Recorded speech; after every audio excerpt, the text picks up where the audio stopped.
Today, we are going to be talking about a game that holds an enormous amount of clout in the pantheon of gaming legends. Doom. It wasn't just a game, it was a phenomenon that redefined what video games could be.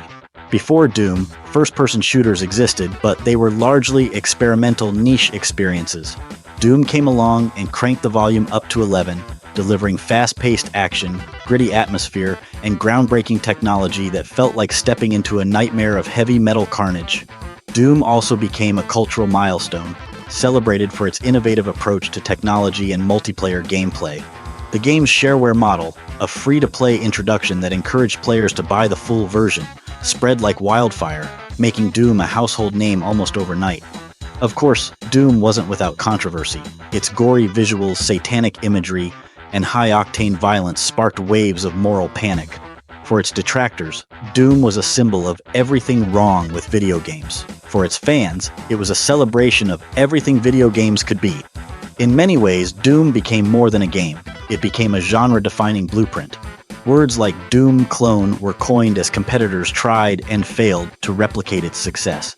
Even today, the term Doom-like is shorthand for action-packed FPS games with a focus on speed and visceral combat.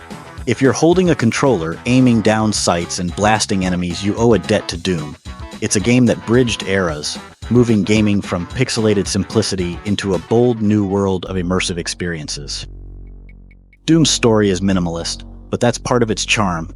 Set in a futuristic, militarized space age, you play as a nameless Marine, known colloquially as Doom Guy, stationed on Mars after assaulting a superior officer who ordered the execution of innocent civilians. It's a fittingly rebellious backstory for a hero who goes on to single-handedly face the forces of hell itself. Doom wastes no time throwing you into its brutal world. The narrative is more of a skeleton than a fully fleshed-out tale, providing just enough context to set the stage for the carnage to come. In the opening moments of the game, you discover the Union Aerospace Corporation base is overrun by demons, zombies, and other monstrosities. With no reinforcements and nowhere to run, your only option is to fight through the endless hordes. The episodic structure of the game adds a layer of progression to the story, but it's all tied together loosely to keep the emphasis on gameplay.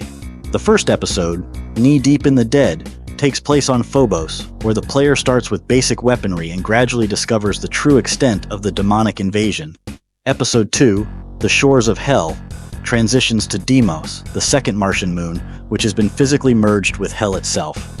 By the time you reach the final episode, Inferno, you have fully descended into the depths of Hell, where you confront the most grotesque and powerful demons yet.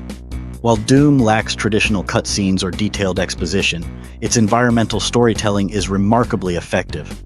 The grimy industrial corridors of the UAC facilities are littered with bloodstains, mutilated corpses, and signs of a battle already lost. The ending of the game is as straightforward as the rest of its plot. After battling through Hell and defeating the Spider Mastermind, the player returns to Earth, only to discover that the demon invasion has reached home. This cliffhanger perfectly set the stage for Doom 2, leaving players hungry for more. Doom's story might be light on details, but its simplicity is part of its enduring appeal. By keeping the narrative in the background, Doom focuses on delivering an experience where the player's actions, shooting, surviving, and overcoming impossible odds, become the story itself. In this way, Doom embodies the less is more philosophy, creating an experience that's more visceral and impactful than many more elaborate narratives. If there's one thing Doom is most famous for, it's the gameplay, a blistering, heart-pounding experience that redefined what a video game could be in the early 90s. At its core, Doom is a first-person shooter that's all about speed, precision, and relentless action.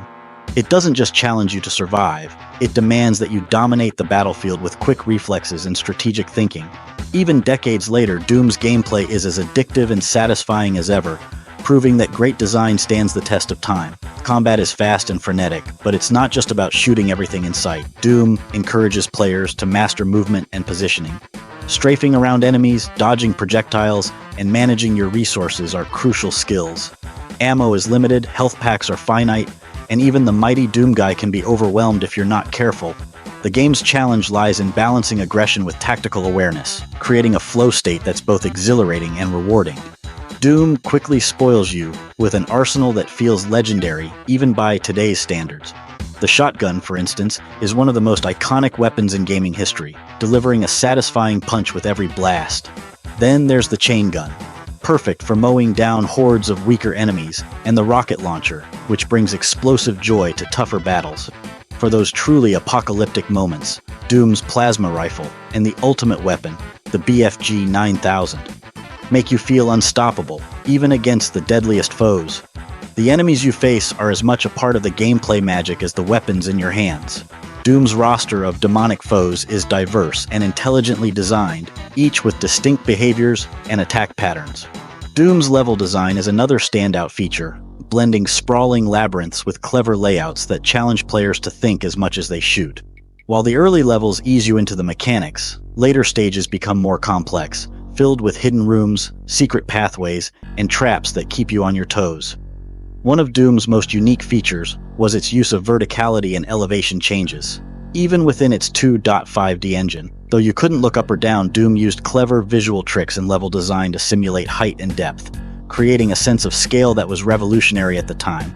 The game popularized the concept of death matches, where players could connect via local area network and battle each other in a frantic free-for-all. Cooperative multiplayer was also an option, allowing players to team up against the demonic hordes. Both modes laid the foundation for the online multiplayer experiences we take for granted today. Overall, Doom's gameplay is the perfect marriage of simplicity and depth. It's easy to pick up and play, but mastering its intricacies takes time and skill. Whether you're battling demons, hunting for secrets, or just reveling in the thrill of survival, Doom's gameplay delivers an experience that's as timeless as it is unforgettable. For its time, Doom was a technical marvel, pushing the boundaries of what video game graphics and sound could achieve in 1993. While modern audiences might see the game's visuals as primitive, back then, Doom was jaw-dropping, a graphical showcase that made players feel like they were stepping into a gritty, nightmarish world. Combined with a thunderous soundscape, Doom's presentation became one of its most defining features, immersing players in its chaotic atmosphere. Doom's visual style was a major step up from its predecessor, Wolfenstein 3D, employing a pseudo-3D engine that simulated depth and perspective in a way that felt groundbreaking. While the engine wasn't truly 3D, it used 2D sprites for enemies and objects. It used a clever combination of lighting, texture mapping, and environmental detail to create an illusion of a three-dimensional world. Lighting played a key role in Doom's aesthetic. The game's use of dynamic lighting effects, such as flickering torches and dimly lit corridors, created tension and unease, particularly in the darker levels. Enemies would often emerge from shadows or ambush you from dimly lit rooms, heightening the sense of dread. On the sound front, Doom was nothing short of a masterpiece. The soundtrack, composed primarily by Bobby Prince, blended hard rock and heavy metal influences with eerie atmospheric pieces, perfectly capturing the game's chaotic energy. Prince's clever use of MIDI instruments allowed the music to sound dynamic and intense, even on the limited hardware of the time. The sound effects were equally impactful. The guttural growls and screams of enemies were unmistakable, often providing audio cues that helped players anticipate incoming threats. Weapons like the shotgun and rocket launcher had a visceral punch, thanks to their beefy, satisfying sound effects. Even the ambient sounds, mechanical hums, dripping water, or distant moans, contributed to the oppressive atmosphere, making every level feel alive and dangerous.